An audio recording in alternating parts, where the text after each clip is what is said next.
Good evening. I thought I'd begin by telling you a story, and it's a true story about a guy who was weighing up his life and trying to see whether he should change what his life is invested in. And you might appreciate this guy's logic, okay? So you see, he had founded this company with a fellow colleague, and it was hard work keeping this company going. And I mean, it paid all right. It paid the bills, nothing special. But the hard work involved made it hard for him to justify keeping going with this anymore. He didn't find it worth it. And furthermore, he didn't much like his colleague either, his business partner.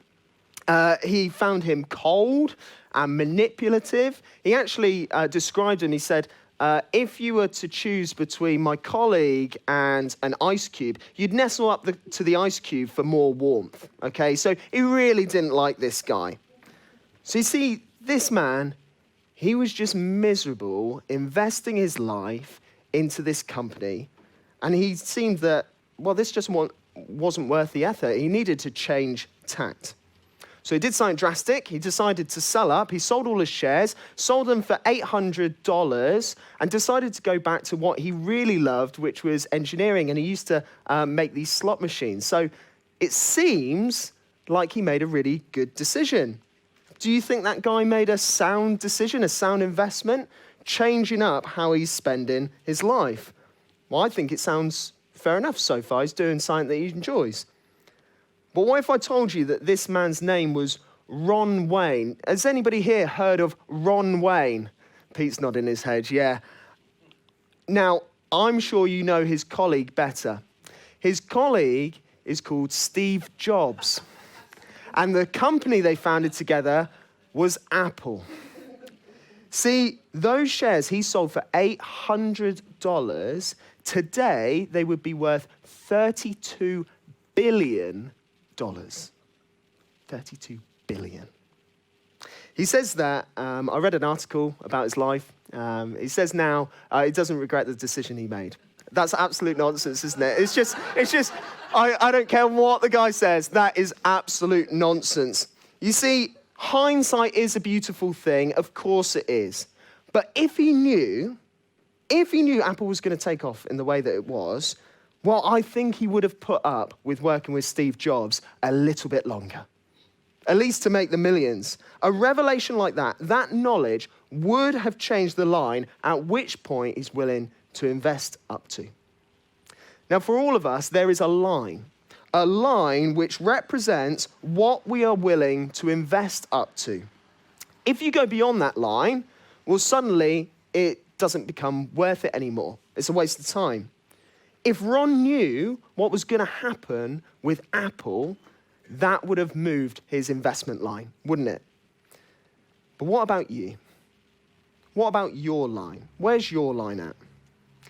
Now, I would suggest to all of you that you have invested your lives into something. That's just typical, isn't it? That's what life is. And now you're investing your time. You're investing your time and your attention into listening to me. But is it a sound investment? Probably quite dangerous for a speaker to ask that question. Where's the line at which point it becomes not worth it? Maybe it was when I got up to speak instead of someone a bit more captivating. Maybe it's after you've had your fill with your cakes, that becomes the point where it's not worth it anymore. Maybe it's after you've had your say on tonight's topic. That's the line. Beyond that point, it's actually not worth your time. It's not a big investment, though, is it, to consider how you use your evenings? But what about your life? What about the investment line of your life? Well, tonight we're looking at the next why question. Why was Jesus raised? And if you were here yesterday, you would have heard about why he died, but then afterwards, he was raised from the dead 3 days later. Now, why? What difference does that actually make? What does it mean? Well, one answer is that Jesus was raised to move the investment line of your life so that you can have confidence in investing in an eternal future. Now, to explain more what I mean, I'm going to share with you a story that Jesus taught, and you can find it on your tables, the Bible passage. So here it is. You can see it for yourself there. This is Jesus speaking and telling the story. Jesus told his disciples there was a rich man whose manager was accused of wasting his possessions. So he called him in and asked him, "What is this I hear about you? You need to give an account of your management because you cannot be my manager any longer." Well, this manager is in trouble. He is in for the sack. And he knows as soon as he gets back into the office, as soon as he gets called in, that's it, he's done for. So he hatches a plan. Verse 3, the manager said to himself, "What shall I do now? My manager is taking away my job. I'm not strong enough to dig." He probably had my sort of physique. I'm ashamed to beg. I know what I'll do so that when I lose my job here, people will welcome me into their houses. So you see, the guy's got a plan. He's got a plan of action, and it's a pretty devious one. He's going to make his last day at work count. And so this is what he does. Verse 5, so he called in each one of his master's debtors.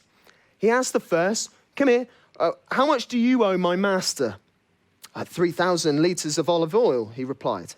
But the manager told him, "Take your bill, come sit down quickly, make it 1,500. And then he asked the second, "And how much do you owe?"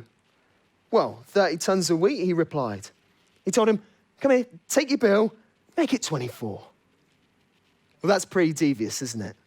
Do you see what he's doing there? He's knocking off debts people owe his master so that they owe him a favor, so that they will be grateful to him after he loses his job and hopefully take him in. We might be surprised as to what happens next. The master commended the dishonest manager because he had acted shrewdly. Now, this master must have thought, this guy, he is an absolute piece of work. But I tell you what, he's a clever piece of work. He's not the sort of guy I can let go to one of my competitors. I can't let this guy go. Now, even more surprising than the master in the story, this fictional person, is the person who's telling the story. You see, Jesus seems to commend this guy as well. He concludes the story by saying this: "For the people of this world are more shrewd in dealing with their own kind than are the people of light. I tell you, use worldly wealth to gain friends for yourselves.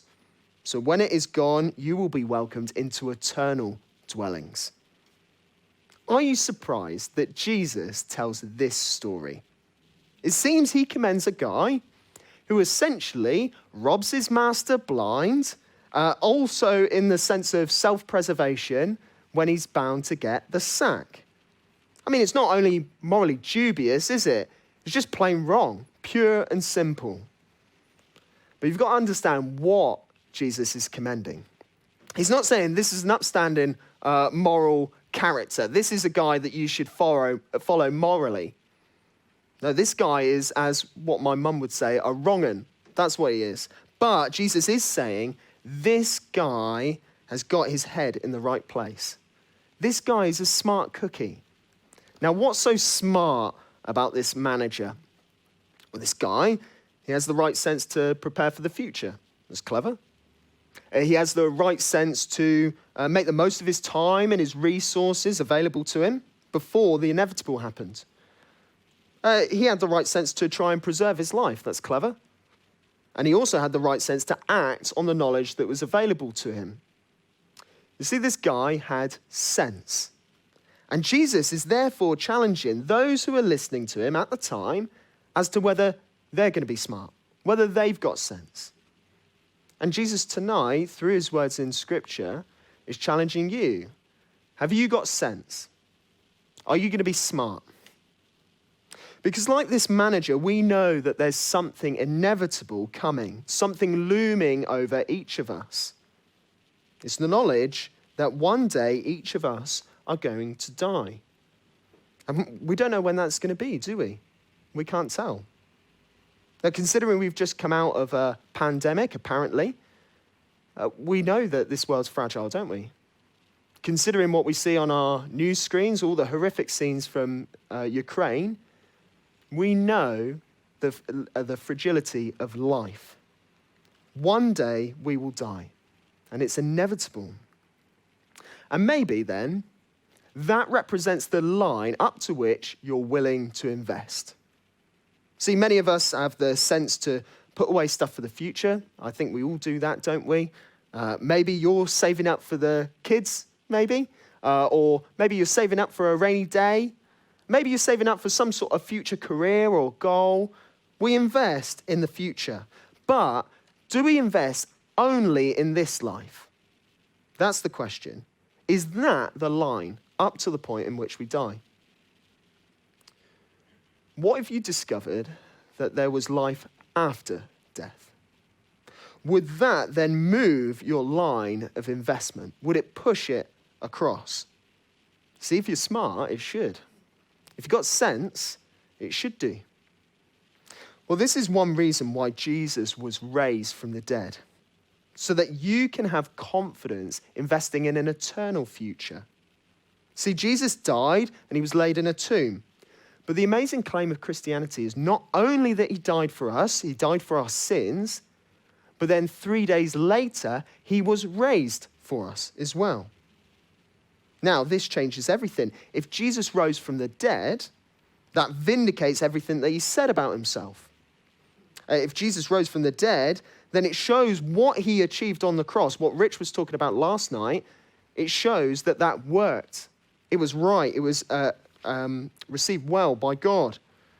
And it means lots of other things for Christians as well. And we're going to hear a little bit later about what this means to Adrian. He's going to share that. But here's one thing that it guarantees that we can all appreciate. The resurrection shows us, for sure, there is life after death. Jesus has defeated the great enemy, death. And he's shown that, like him, his followers can be raised from the dead. And doesn't that change how you think about your life, knowing that there is life after death? See, if you've got sense, you'll act on this information. Now, remember Ron Wayne? Imagine if he knew what was going to happen with Apple. Imagine he knew the extent to which it was going to take off. Well, don't you think he would have moved that line to which he was willing to invest? If he was like this shrewd manager, then of course he would. He would have acted on that information. Well, how are you going to respond to this information? That there is life after death. Does that not move your line to which you're willing to invest? See, if you've got sense, you'll be looking into preserving not only yourself in this life, but preserving your afterlife. And in view of the resurrection, do you have sense to preserve your eternity? See, if you do, consider how you invest your time now. Act on this knowledge like the shrewd manager did. Be like the shrewd manager and take even drastic action.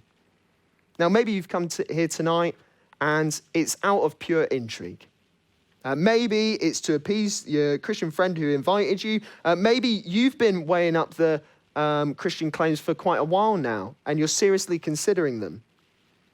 But now you know that there's life after death. The resurrection of Jesus, it proves it. So spend your time settling your business with God. Settle your account with him now. You've got Christians around you. They're on your tables. They're the people who have invited you. Spend time, grill them. Ask them tough questions. I don't think they'll mind. You've got literature that you could take time out and invest in and read up to give yourself confidence in these claims. That's what we're sharing with you tonight. You can take away a book that will help you to answer these tough questions. You've got 2 more opportunities after tonight to discover more about these why questions, what Rob and what Scott's going to be speaking on later in the week. Invest the time you've got in this life, securing the life to come. That's right sense, isn't it? Well, maybe you think that actually exploring Christianity is a bit of a risky thing. Maybe you think, well, actually, if this is all there is, if this life is it, well, I should just be living it up. I'll forget this Jesus chat and just get on with my life. But that's why the resurrection of Jesus is so important for those who want to follow him and live eternally. See, the resurrection shows that it's no risk to invest, even radically, in the life to come, as opposed to this one. See, there's no time that you're going to miss out on that you can't make up in eternity. There's no pleasure that you're going to miss out on now that won't be superseded by knowing Christ eternally. Investing everything in this life now is like selling your shares for $800 when eventually it'll be worth $32 billion. Don't be a Ron Wayne. Don't be a Ron Wayne. Take on board Jesus' words and have the right sense to give your life to him. Thank you all for listening. Please do discuss round tables. You've got some questions to prompt and food for thought, and grab cakes and drinks. They'll be able to be served now. And in a bit, I'll come back up and we'll hear a bit more from Adrian's story. Thank you.